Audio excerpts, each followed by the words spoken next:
Thank you for reminding me. So chapter number 2, elements क्या बना है? Elements are pure substances. They're pure substances that contains a single type of atom. Single type or one type of atom. Better is one type. One type of atom, identical atom, whatever you want. One type of atoms that contains one type of atoms. And it cannot be broken down into simpler substances. Cannot be broken down. Huh? Element रहेगा, right? So elements are pure substances, one type of that contains one type of atoms, right? Now, what are the examples of your elements? Sir, what are the examples of your elements? Realize that all the things given in your periodic table, all the things given in your periodic table are effectively elements. Sodium, potassium, calcium, they're all elements, all elements, right? So everything, that's why the periodic table says what does the periodic table say? The periodic table says, oh, you dumbo, that's why I'm going to say that it's the periodic table of elements. So they're all pure substances. What is meant by pure? Pure means it can either be a single element or a single compound. Pure is basically a single substance. Substance में क्यों कह रहा हूं? It can be an element, it can be a compound, right? So if I say, hey, is sodium pure? Yes, because it contains sodium atoms only. What if I say, is NaCl pure? NaCl is now because it's a compound, it is considered as a single unit. So is NaCl pure? Absolutely. So realize that compounds are also pure substances. Compounds are also pure substances. They're also pure substances. They're pure substances made from two or more elements chemically combined. There's a chemical combination. So that's why you consider it as a single unit.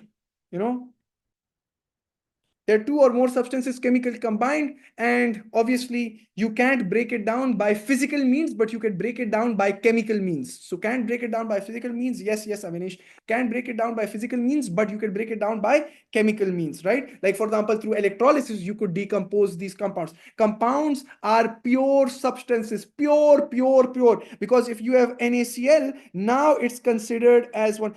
Let's suppose I take a jar of namak. I take a jar of salt, that's the kitchen salt that's in your house, right? I take a jar of salt. Which particles would this jar have? They will all have NaCl, NaCl, NaCl, NaCl. So it's considered as a single substance. But what if I have a jar where there's Na and there's Na and there's, let's suppose, iron. There's Na and there's iron inside this jar, or there's Na, iron, or maybe even oxygen, or not oxygen because oxygen will react with Na. But let's suppose there's Na, there's iron and there's like a particular gas as well, and it's like a compound. Is this a pure substance or an impure substance? Pure substance or an impure substance? Now I'll call it impure.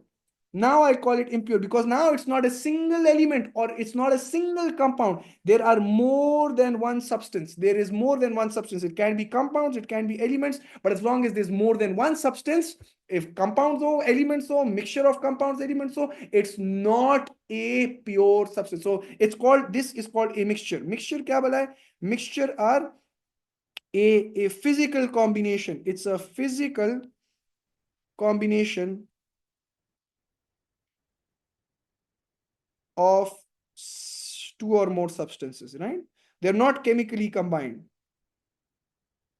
Two or more substances which are physically combined. Physically combined का क्या मतलब है? They just appear to be combined, but they are not. What's it called? They are not chemically combined. Not chemically combined. लेकिन compounds के बीच में there's a chemical reaction that takes place. Compound के बीच में there's a chemical reaction. For example, if I say sodium, it reacts with chlorine. Sodium is a very reactive metal. If you put it on the palm of your hand, it burns through it. If you take chlorine is a pale yellow-green gas. It's a pale yellow-green gas. It's a pale yellow-green gas, right? So that's a pale poisonous. It's a poisonous gas. Chlorine is a poisonous gas. That's why when you perform ATP, you do it in fume cupboard. You perform the ATP in fume cupboard. An apparatus called fume cupboard, you could search it up. That's when if you want to perform any experiment related to chlorine, you need to perform it in a fume cupboard. And then obviously it gives you a beautiful compound, which is a pure substance. Why am I calling it pure? Because now Na and Cl are one. दो रूह एक जान, right? So it's just one single unit. It's considered as a single unit now, right? So NaCl is also compounds. All compounds are pure. All elements are pure. But if, God forbid, I take two compounds and I mix them, for example, I take H2O and I mix, let's suppose, calcium chloride into it, what's going to happen?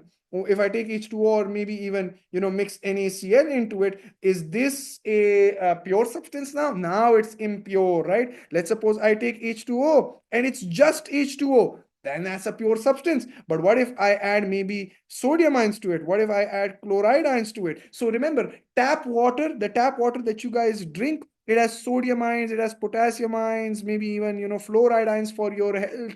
They also add calcium ions for your health, for your teeth and bones. Not fluorine. It does not have fluorine. Fluorine is a poisonous gas. It has fluoride ions. Fluorine is the gas F2. It has fluoride, and that's why you realize that H2O, it is an H2O tap water. The tap water is impure. Why? Because it has multiple substances mixed together. And if I just take pure H2O, then that's pure. Just H2O, nothing else, then that's pure. If I take NaCl, then that's pure. If I take sodium, then that's pure, right? So that's pure and impure. And remember, pure substance ke liye, it has a specific boiling point and melting point. It has a specific temperature at which it boils and melts, at which it melts and boils, at which it changes state effectively, right? At which it melts, boils, or whatnot, right? And then if I talk about, impure substances, the melting point for impure substances decreases and the boiling point increases. So impure H2O is gonna boil at maybe 102, 103. It will boil over a range of temperatures, and it would also melt over a range of temperatures, so maybe -5, -6, -7. Remember, the melting point decreases for impure substances and the boiling point increases. Why is not in your course, but you need to understand now, if you have impure H2O, it will melt or boil over a range of temperatures. Why am I saying range of temperatures? Because it's not fixed. It depends on the ratio of impurity. Sodium chloride zyada hai, H2O kam hai, probably the boiling point will be a little higher, lower. That's not in our course, but you need to know it's not necessary ki impure substance, so it'll boil at 103, 104. No, it can boil at 103, it can boil at 104, it can boil at 105, depending on different mixtures ratios, right? So, but boiling point of pure H2O, that's always going to be 100 degrees Celsius. So remember, if you want to check for anything's purity, what do you do to check for purity? What do we do? What do we do to check for purity?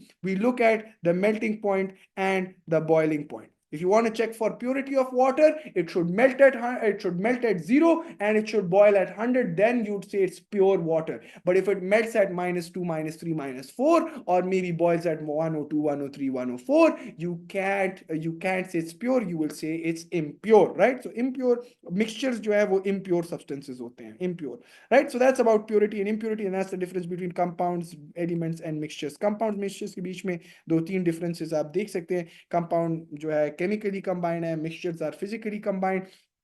And compounds जो है, there's a chemical reaction that takes place. Mixtures are just like air is a mixture of different gases, 78% nitrogen, 21% oxygen, 1% carbon dioxide and other noble gases, and out of this 1%, 0.9% is argon, right? Now sir आपको speed थोड़ी तेज रखनी पड़ेगी. खत्म कर रहे हैं. Describe the structure of atom central nucleus. You know that atom has a nucleus. The nucleus contains protons and neutrons, and that's why the nucleus is overall positively charged. Why is the nucleus positively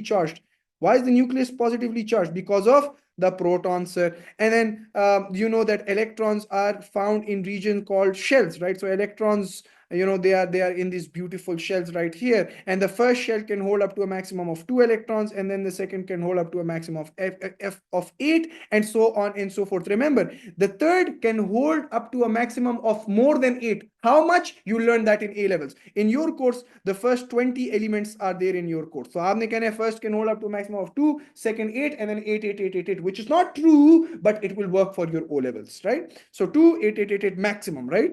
And then वैसे तो 2, 8, 18 होता है, but not in your course, right? So then Nobody cares. आपने क्या करना है? 2 potassium का लिखना है. Potassium is 19. So what do I say? 2, 8, and then the third will hold up to a maximum of 8. So 10 हो गए, 8 and then 1. That's it. Right? So 19 मैंने कर लिया. That's the electronic configuration. Right? So ये कहानी हो गई, sir. Electrons are in shells. Done. Regions question. Now protons have a relative charge of +1. Electrons have relative charge of -1. And neutrons are 0. And the relative masses for protons is 1, neutrons is 1, and electrons is 1 over 1836 or 1840, or you could even say 1 over 2000. What does this mean? 1 over 2000 means that the electron is almost 1 over 2000 times smaller. It's almost 2000, not 1 over, it's 2000 times smaller than the mass of a proton or a mass of a neutron, right? So electron is 2000 times smaller than the mass of proton or neutron, right? And then so that's the relative masses and the relative charges. So relative charge, relative mass, and that's in your course. And that's why most of the mass is concentrated at the center. Why is most of the mass concentrated at the center? Why is most of the mass concentrated at the center? Because you realize that in the nucleus, sorry, because the center is basically the nucleus, and the nucleus contains protons and neutrons, which have compared to the electrons, they contain all the mass. So 99% of the mass of an atom is inside the sorry, neutron का charge, sorry मैंने उल्टा लिखा है यार, ये उल्टा लिखा है, ये charge neutron का 0 है ना, electron इधर आना है, sorry इधर neutron आना चाहिए. So that's relative mass or 0, and that's electron, that's -1. So right, so 99% of the mass, 99% of the mass is basically inside the nucleus of an atom. Why? Because it contains the protons and neutrons, which have a relative mass of 1 and 1. But the electrons, they almost are 2000 times smaller than the mass of 2000 times lighter than the mass of protons or neutrons. That is why their mass is almost negligible, and 99.9999% of the mass of the atom is inside the nucleus. Sir, relative charges हो गए खत्म. Define proton number, atomic number. देखिए define का मतलब है as it is बताओ. देखो what is meant by proton number? Sodium is 1123, let's suppose, right? So what's meant by proton number and what's meant by the neutron number and electron number and whatnot? Let's talk about this. इधर कर लेते. So let's suppose you have sodium, and sodium is 1123, and then you have sodium 1 plus, that is 1123 as well. I'll write it here, sorry, my bad. Let's learn a few terms. So you realize that how many protons are there? What is the proton number? What's the atomic number? What's the mass number? What's the nucleon number? What are the number of neutrons, and what are the number of electrons? Let's talk about this, sir. So proton number does not change. Remember, proton number is the identity card of an element. It does not change. So if sodium is in the period, and proton number is the smaller number of the two. So if sodium is 11, so that means that it's going to have a proton number of 11. What is meant by proton number, atomic number? They're both the same thing. It's the total number of protons in the nucleus of an atom, total number. And so if proton number is 11, that means it has 11 protons, and the atomic number is also 11, because they're effectively the same thing. But mass number or nucleon number, they are also the same thing. It's the total number of protons plus neutrons in the nucleus of an atom. So proton and neutrons are where? In the nucleus of an atom. So total number of protons. And what is the total number? That's given right here. So that's 23, and that's 23. 23 kya? Protons plus neutrons. And from this data, you can find out the number of neutrons, because 23 kya hai? That's the mass number or nucleon number. That is equal to protons plus neutrons. That's the definition. 23 is the total number of protons plus neutrons. And you know that protons are 11. So 23 equals 11 plus n, and 11 left पे shift हो गया. N is equal to 23 minus 11. That gives me 12. And beautiful. इसलिए हम कहते हैं छोटे को बड़े से minus करें. Just subtract the smaller from the bigger number. So that's 12. Now, if you talk about electrons, remember, for an atom, because it does not have any charge, because atoms don't have any charge, this means that the number of protons are equal to the number of electrons. And that is why if you have 11 protons, for an atom, it would also have 11 electrons, right? And how would these electrons be distributed? What's the electronic configuration? पहले में 2, दूसरे में 8, कितने हो गए? 10 हो गए. And then the third, you only have to accommodate 1. So it's 2, 8, 1, and that's the electronic configuration. And if you want to draw it out, the first shell can hold 2 electrons, and the second will have 8 right here, 2, 4, 6, 8, and the third will have 1 right here. So that's the drawing of the electronic structure. And what do we mean by the electronic configuration? Electronic configuration actually refers to the distribution of electrons in shells. How are electrons distributed in shells? Electrons कैसे distribute हुए shell में? So the first shell has 2, the second has 8, and the third has 1. And this will actually tell you the group number and the period number. So if you want to find out which group sodium is in, the outermost electrons will tell you that that's in group 1, and it has 3 shells. That means it's in period 3. So now you're going to go to periodic table, you're going to say, hey, it's in group 1 right here, and period 3. Remember, period does not start from here. It starts from the top. That's period 1. That's the first row. What is meant by group or period? Group are vertical columns, and periods are horizontal rows. So this is the row number 1, that's the row number 2, that's the row number 3. So group 1, row 3, that's sodium right there, right? So periods are horizontal rows of the periodic table.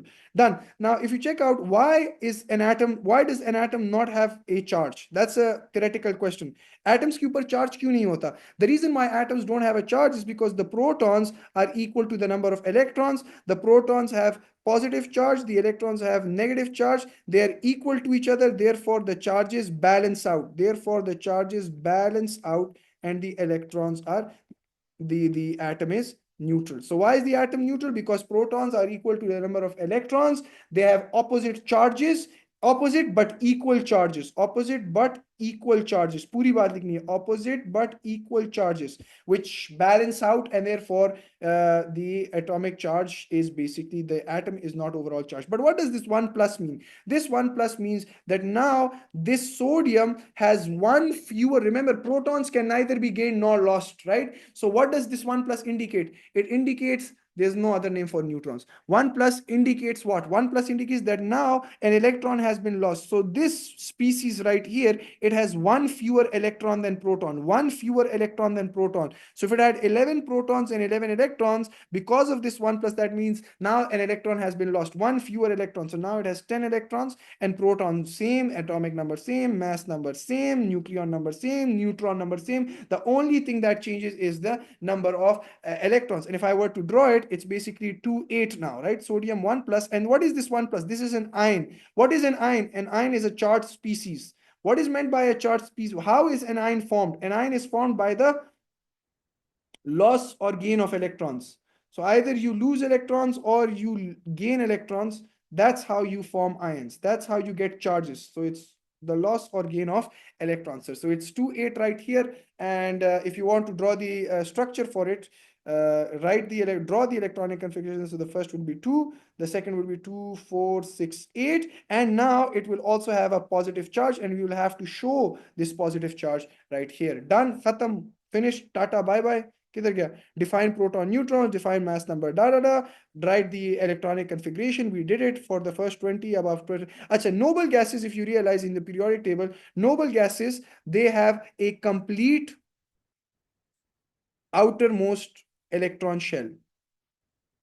And remember, reactions take place based on outermost electron shells. The reason why bonding takes place, chemical bonding, the reason why bonding takes place is because, why do bonding take place? Bonding takes place because of the incomplete outermost shell,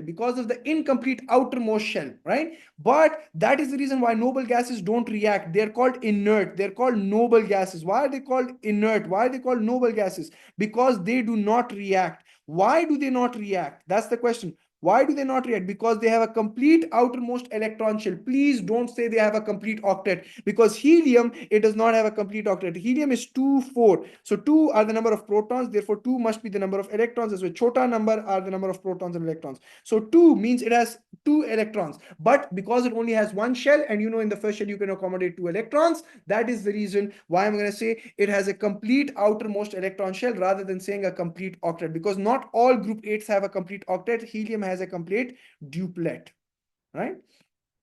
खत्म हो गया. Syllabus किधर है? खत्म. State the number of outermost electrons is equal to the group number. Done. Dusted. State the number of electrons is equal to खत्म. Isotopes क्या बनाए? They are different atoms of the same element. Definition यही है. Different atoms of the same elements having the same number of protons, different number of neutrons. Simple सी बात है. Chlorine है. You will find out 90.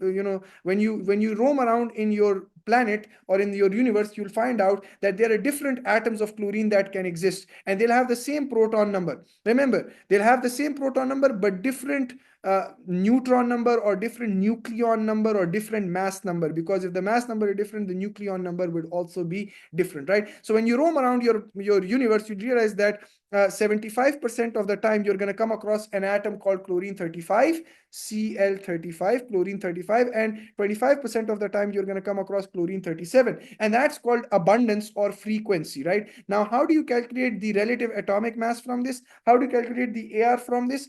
Now, and these two are isotopes of each other. So chlorine 35 is an isotope of chlorine 37. Now, how do you find AR? It's just the average. AR is just the average, right? So AR की definition क्या? If I were to define AR, it's the average mass of the isotopes, average mass of the isotopes of an element relative to 1/12 of a carbon atom, right? You compare it to 1/12 of a carbon 12 atom. And it's the relative weighted average. It's not just average, it's weighted average. AR is the weighted average mass. Weighted अगर लिखना है लिख लें, आपकी मर्जी है. Definition नहीं पूछेगा, but it's the weighted average mass, right? So how do you do it? You take the mass number multiplied by 75, take the mass number multiplied by 25, right? So mass number times the abundance. Simple mathematics में mean कैसे calculate करें? It's the weighted mean. You could even say it's the weighted mean. So 35 times 75 and plus 37 times 25 divided by the total abundance, which is 100, and you're going to get 35.5, which you find in the periodic table.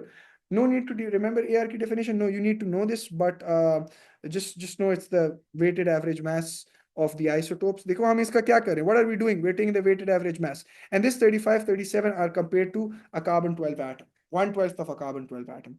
Done? तो AR कैसे calculate करते हैं? You take the mass number multiplied by the abundance. Take the mass number multiplied by the abundance and just sum it, divide by the total abundance. कैसे calculate करते हैं? Mass number times the abundance or the frequency divided by the total frequency. Done, sir. That's how you do it. And frequency is basically the abundance. अच्छा, ये भी हो सकता था कि इस 25 और 75% की जगह मैं आपको ये दूं कि 25 ones are and 25 ones are and 3s are, right? So I could also say 3:1. If you go inside the universe, there's and you find 4 atoms of chlorine, there's the probability is that three of those atoms are going to be chlorine 35 and one of these atoms are going to be chlorine 37. Write the AR. So how do you find the AR? Again, mass number times the abundance, mass number times the abundance. Abundance can also be in the form of ratio. So 35 times abundance plus 37 times abundance divided by total abundance, which is in this case now how much is total abundance? 1 plus 3, that's 4. Right? Now you'll divide by 4. लेकिन abundance usually 100% की form में होती है, तो 100% होती है. अच्छा, अगर मैं आपको बताऊं क्लोरीन है, क्लोरीन 35 है और क्लोरीन 37 है, right? And I tell you that I don't know their abundances. मुझे नहीं पता abundances क्या है, लेकिन AR इनका, the AR for chlorine 35 and chlorine 37 is 35.5. Can you find the abundances? Absolutely I can, because I'll say, hey, अगर chlorine 35 की abundance मुझे नहीं पता, I don't know if chlorine 35 abundance is X, I don't know that, but chlorine 37's abundance should therefore be what? Total abundance is always 100. If they're not given you a ratio, abundance is always 100%. So if you say that chlorine 35's abundance is X%, how much would be chlorine 37? It would be 100 minus X, you know? If I say, hey, I have a total of 100 toffees and you have 10 toffees. How many toffees do I have? 90. What did you do? You took 10 toffees. You know, if I say you have 10 toffees out of 100, how many do I have? You'll say 90. How did you calculate it? You said, hey, if this is X, this is what? This is what? 100 minus X. 100 minus 10, जब मैंने किया तो मुझे 90 आया, right? So if X is the abundance of chlorine 35, 100 minus X should be chlorine 37. So 35 times X plus 37 times 100 minus X divided by total abundance, which is 100, equals to the AR, which is 35.5. And you can find out X and this. Aman, please, I can't be explaining again. This is not the time. Watch the recording after it's uploaded, kiddo. Acha ji, I can't be explaining it again. I have a fast pace. You have to catch up, you know. And then calculate the relative atomic masses and find the abundances. Done. Use and interpret the symbols. We know that this is the proton number. That's the mass number or nucleon number. Proton. This is the proton number 17. 35 is the mass number or nucleon number. And if I subtract the 2, that will give me the neutron number. Boom, boom, khatam. State that. Acha, isotopes, remember, isotopes have same chemical properties but different physical properties. Why do they have same chemical properties? आपने X और ये खुद से लगाया, हाँ, हाँ मैंने इसको कहा unknown है, you could also call it y, it's your choice. Khadija, I said one is x, one is 100 minus s. Now remember, why do isotopes have same chemical properties? Because you'll realize that chemical properties, chemical bonding, chemical properties depend on the number of outermost electrons, and because they're isotopes, they have the same number of protons, they're different atoms, so the protons and electrons must be equal. So you realize that chlorine 37 and chlorine 35, they both have 17 protons and 17 electrons. So if they have the same number of outermost electron, aka the same electronic configuration, therefore they should have same chemical reactions, because chemical reactions depend on the outermost electrons, and if they're atoms, they have the same electronic configuration. That means that they have the same number of outermost electrons and they will have same chemical reaction. Teen baatein: same number of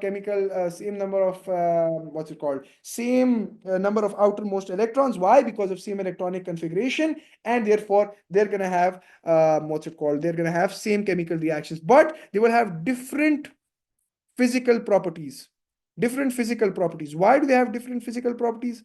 Because their mass number is different. Remember, physical properties would depend on their mass number. If the mass number is different, their densities would be different, and density is a physical property, right? So mass numbers are different, density would therefore be different, and whatnot, right? So mass number different hoga. Density is what? Mass over volume. So between chlorine 37 atom and chlorine 35 atom, which one would have higher density?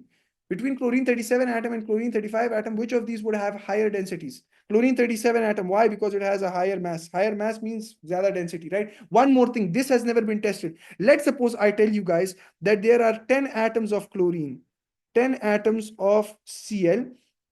My question to you guys is, how many of these 10 atoms are gonna be like chlorine 37 atoms, and how many of these 10 atoms are gonna be like, let's suppose 10 की जगह 6 कर लेते हैं. 6, चलो 10 कर लेते हैं, 10 कर लेते हैं. How many of these atoms are going to be chlorine 37 atoms, and how many of these atoms are going to be chlorine 35 atoms? And I will tell you the abundance. Chlorine 37 is 75% of the times, and chlorine 35's probability is 25% of the times.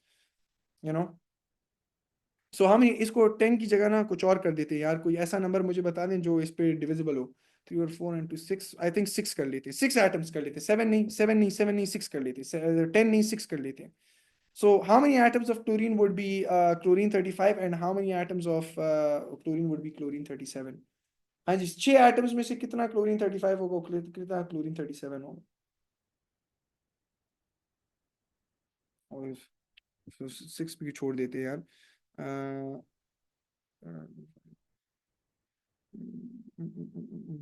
कोई whole number बता दें यार, कोई अच्छा whole number यार.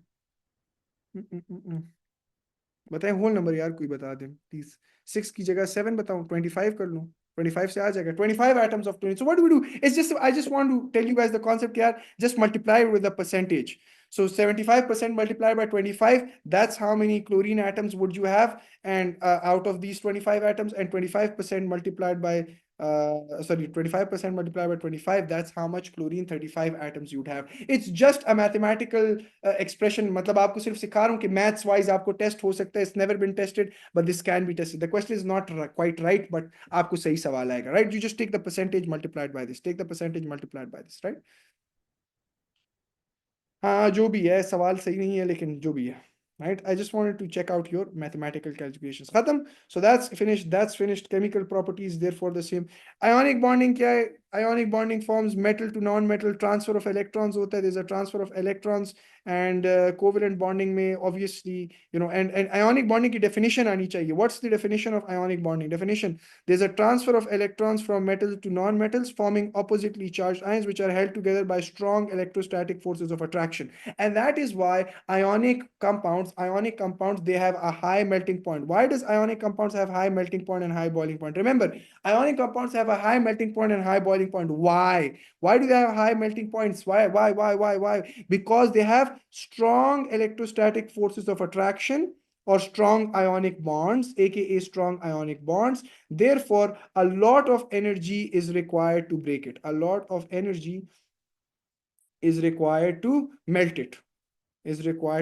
Right? To melt it. Right? Electrostatic force of attraction. All forces in chemistry are electrostatic force of attraction. Electrostatic force of attraction. Now, one more thing. The examiner does not ask this question. It says describe in terms of structure and bonding. Students forget to write structure. Structure bhi likhna hai. Bonding is this, but structure is what? It's a giant ionic lattice. It's a giant ionic lattice. It has a regular structure, right? So it's a giant ionic lattice. It's a giant ionic lattice, therefore it has strong electrostatic force of attraction, and it has strong, giant ionic lattice and has strong electrostatic force of attraction, so a lot of energy is required to melt it. That's why it has a high melting point. They are poor conductors of electricity in solid state. Why? Why poor conductors of electricity in solid state? Because no mobile ions. Please don't say electrons, because the electrons are not mobile in any state for ionic compounds. But why are they good conductors of electricity in liquid, which is molten state? Molten state is liquid state, right? So in liquid or aqueous state, why? Because they have mobile ions now, and which can carry charge. Free moving ions carry, mobile ions can the same thing, which can carry charge. In this case, they have no mobile ions, so cannot carry charge. Done. So that's all you needed to know about. And they're soluble in water, mostly soluble in water. Why is not in your course.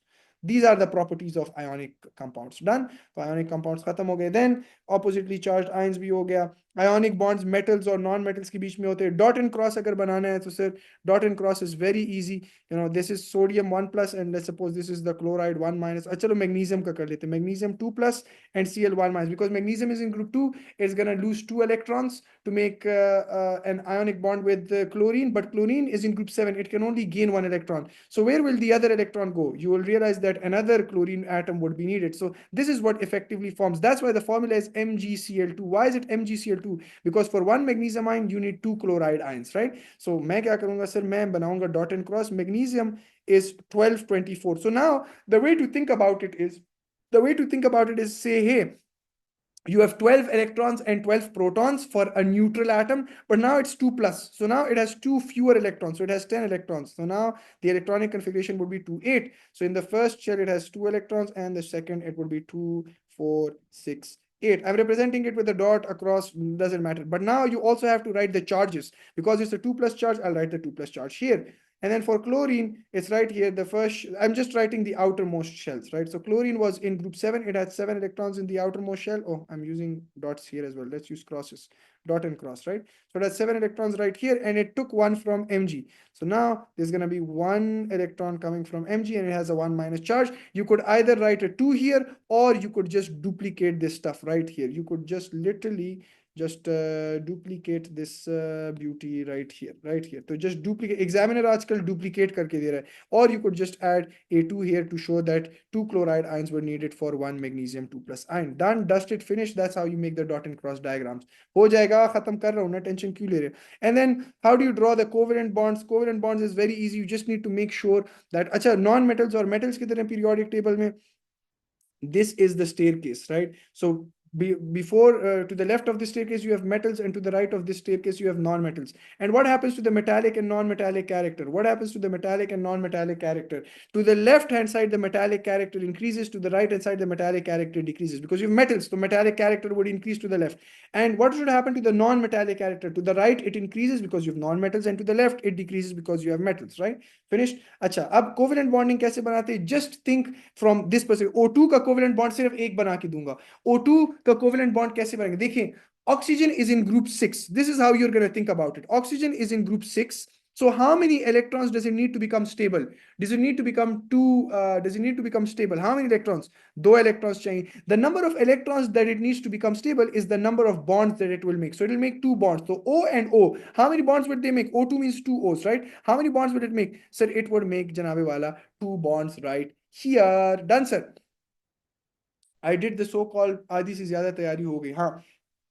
And one bond, each bond represents a pair of electrons. So now you're just going to draw it OO, pair of electron, and oxygen was in group 6. So if this oxygen shared one here, how much is left? 4 electrons are left. So 2, 4, and that's like 2, 4. Khatam, finished. That's how you draw bonding. And then metallic bonding. How do you draw metallic bonding? Sir, this is how you draw it. You just make 3 layers right here. And if it's sodium, then it means it has one electron that was delocalized. Every atom of sodium had one electron that was delocalized. So how many electrons should I make? How many electrons should I make? How many electrons? If I've made 9 atoms, so I'll make 3, 4, 5. It's not that itni accuracy nahi check karta, lekin तकरीबन 9 electrons आपको बनाने चाहिए, right? If it's 1 plus, if it's 2 plus, if it's 2 plus, then each circle would have lost 2 electrons. So then you have to make 18 electrons, but इतनी गौर से कोई नहीं दिखता. And then obviously you have to put the key for the examiner. So just say this is the lattice of positive ions, because metallic lattice क्या है? It's a lattice of positive ions in its sea of delocalized electrons, and E equals electrons, right? बस ऐसे ही छोड़ दे, charges मार्जेस लिखने की अंदर जरूरत नहीं है, बस सिर्फ लिखे पॉजिटिव आयंस. इसे क्या है? Positive ions. Circle equals positive ions. That's it.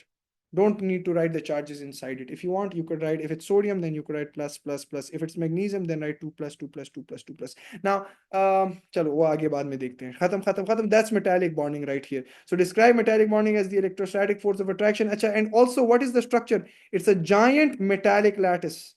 It's a giant metallic lattice, janabe wala.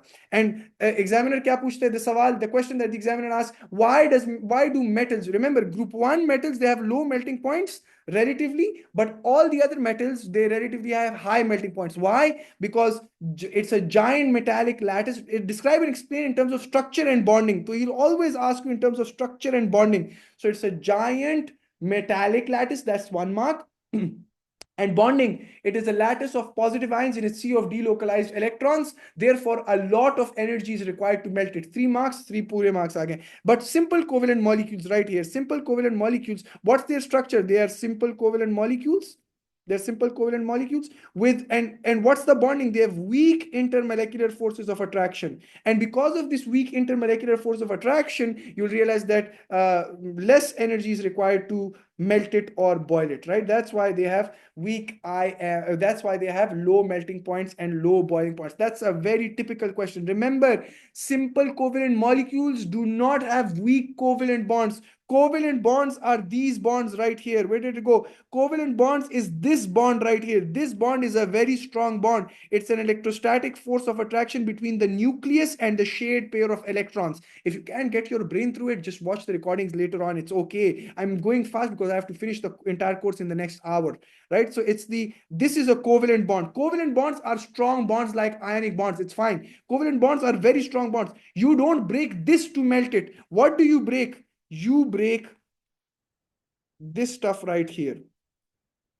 You break this stuff right here. These are the weak intermolecular forces of attraction. And this is what, on the basis of which the melting points and boiling points depend of these beautiful simple covalent molecules. But what about giant covalent molecules? That's just one big fat molecules like graphite, diamond. They're just all one big fat molecules. Graphite ho gaya, diamond ho gaya, SiO2 ho gaya, silica ho gaya. They're just big fat molecules. They are in these, only graphite is a good conductor of electricity. Other than these, they are not good conductors of electricity. And even covalent molecules, simple covalent molecules, they are poor conductors of electricity. Why? Because they do not have any delocalized electrons to carry the charge.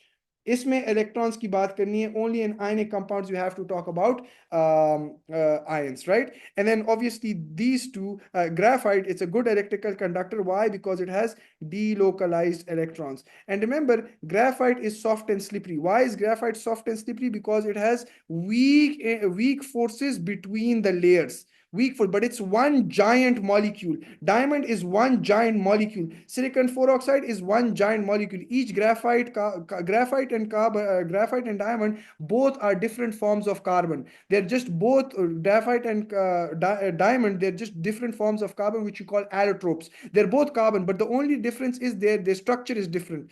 Graphite is just a carbon bonded to 3 other carbon atoms, and these are hexagonal sheets, whereas diamond is a carbon bonded to 4 other carbon atoms, and that's why they have strong covalent bonds. Remember, in giant covalent structure, there's no concept of intermolecular force of attraction. That's for simple molecules. But these compounds right here, sorry, not compounds, these structures, because graphite is not a compound, it's just made from carbon.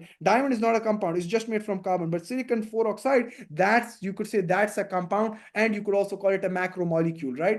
So no, you're not going to say electrostatic force of attraction. The question comes, okay, why do they have high melting points? Remember, graphite, diamond, silicon 4 oxide, they all have high melting points. Why? Why do they have high melting points? Describe and explain in terms of structure and bonding. Yes, sand is silicon 4 oxide. Because they have structure and bonding. Structure and bonding. No Rima, no intermolecular force of attraction. No intermolecular force of attraction for these giant covalent structures. They are giant covalent structures. I mean, 10 dafa to bata diya. Giant covalent structures, or you could even say giant covalent lattices. But they have strong covalent bonds. It's just one big fat molecule. Oxygen, there were billions and billions of these molecules in which you had weak intermolecular force of attraction. ये तो एक बहुत बड़ा बस एक molecule है. So it is a giant covalent structure with strong covalent bonds. That's why they have high melting points. But why do simple covalent molecules have low melting points? Because of weak intermolecular force of attraction. Why do giant covalent structures have strong high melting points? They have strong covalent bonds, so a lot of energy is required to melt it. बस ये सवाल इनसे आते हैं और कोई सवाल इनसे नहीं आता.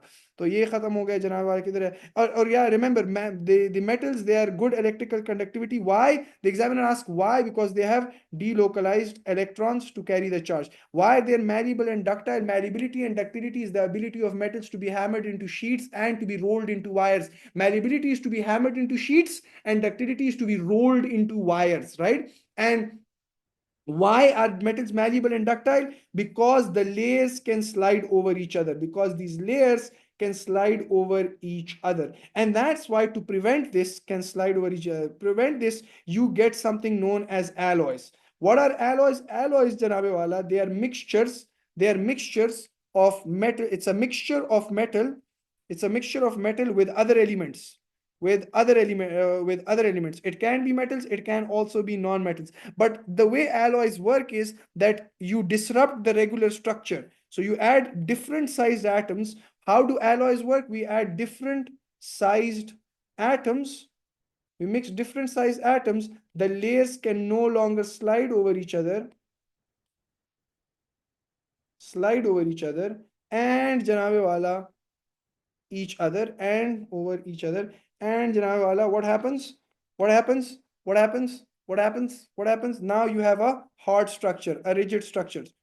So that's what you need to know about alloys. It's a mixture of metal. And because metal is present, alloys will also conduct electricity. Because metals have delocalized electrons. So alloy is a mixture. Mixture retains the properties of its constituents. Mixture की जो properties है वो उसी चीज की होती है जिससे वो बना होता है. It does not have new properties. Compounds और mixture में फर्क क्या था कि compounds और mixture में एक फर्क ये भी है कि compounds have new properties other than the properties of their elements, but mixtures, they retain the properties of their elements, right? Or the substances that which it is made from, right? So that's how alloys are. They're different size atoms. Layer can no longer slide over each other, and that's why you mix different size atoms. Layers can no longer slide over each other, and therefore they are hard and rigid. What are the alloys in your course? You have steel, which is a mixture of iron and carbon. You have stainless steel, which is a mixture of iron, carbon, nickel, and chromium. Stainless steel means the steel which does not rust. And then you need to know bronze and zinc.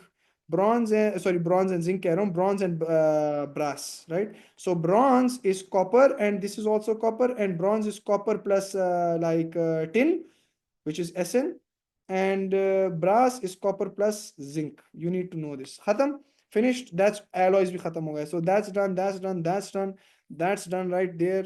और पीछे आ जाए diamond. Graphite is a lubricant and is used as an electrode. Why? Examiner सवाल पूछता है why is it used as an electrode? Because it has delocalized electrons, so it can conduct electricity, right? And why is it used as a lubricant? Because of weak forces, the layers can slide over each other.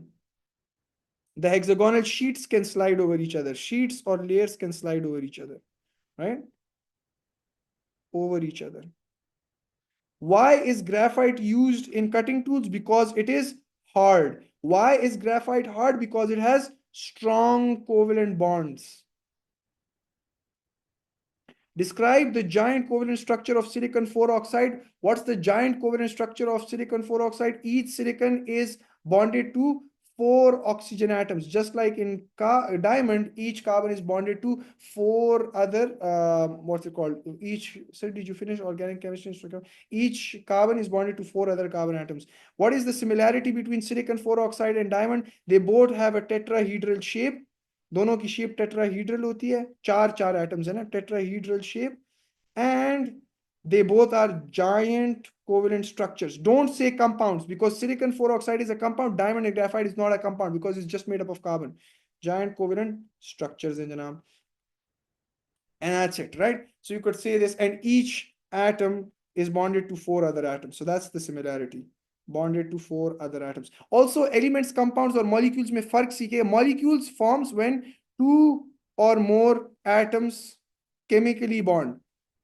मैं हर चीज पढ़ाने की कोशिश कर रहा हूं, right? Chemically bond or covalently bond, right? That's how molecules form. Remember, hydrogen is an element, but it's also a molecule. Because why is it an element? Because it's made up of the same type of atoms. Carbon dioxide is a molecule because there are 2 or more atoms covalently bonded. Covalently bonded कहना चाहिए. Covalently bonded, so it's a molecule, but it's also a compound because it has 2 different elements. It has 3 atoms, but 2 different elements. Sodium is an element. Let's talk about NaCl. NaCl is not an element, it's just a compound. तो ये चीजें आपको पता होनी. हाँ, simple molecules depend on IMF, but giant depend on covalent bonds. Done. खत्म. ये भी खत्म हो गया. Why is diamond used? ये भी खत्म हो गया. चलो जी, chapter 2 भी खत्म हो गया. Finished. Chapter 2 में यही सवाल आते हैं. Describe in terms of structure and bonding. Why does it? ये देखिए. Why do simple covalent molecules have low melting points and boiling point? Because of weak IMF. Why are they have poor electrical conductivity? Because of they have no delocalized electrons. Draw the dot and cross. I hope you can do it. Just make sure you draw the सही bonding, the correct bonding. देखिए types of intermolecular forces वो आप ए level में सीखते हैं, और poor electrical conductivity है आपको पता लग जाएगा. NaCl is a compound. Yes. अच्छा. And that's it. That's all there was to chapter number 2. खत्म. देखिएगा जी, चैप्टर नंबर 2 का हर सवाल मैंने आपको कर दिया, और इसमें से मैंने 9.3 भी कवर कर लिया. I have covered also alloys, तो 9.3 भी कवर हो गया. Take 5 minutes break. I restart it at 9:10. और बस 9:10 पे आखिरी है. 9:10 to 10:10 is the last class. उसमें मैं तेजी से जाऊंगा. यूनिवर्सिटी लेवल को छोड़ दो. Don't leave the class. No, I am just uploading this on to YouTube. I'm just uploading this out to YouTube. 9 अब मैं वापस उसको वो कर रहा हूँ ना, अपलोड कर रहा हूँ, YouTube पे अपलोड कर रहा हूँ. सारे करेंगे अमान, सारा करेंगे. आओ, सब करेंगे इंशाल्लाह. दुआ कीजिएगा. Sir stop recording. I am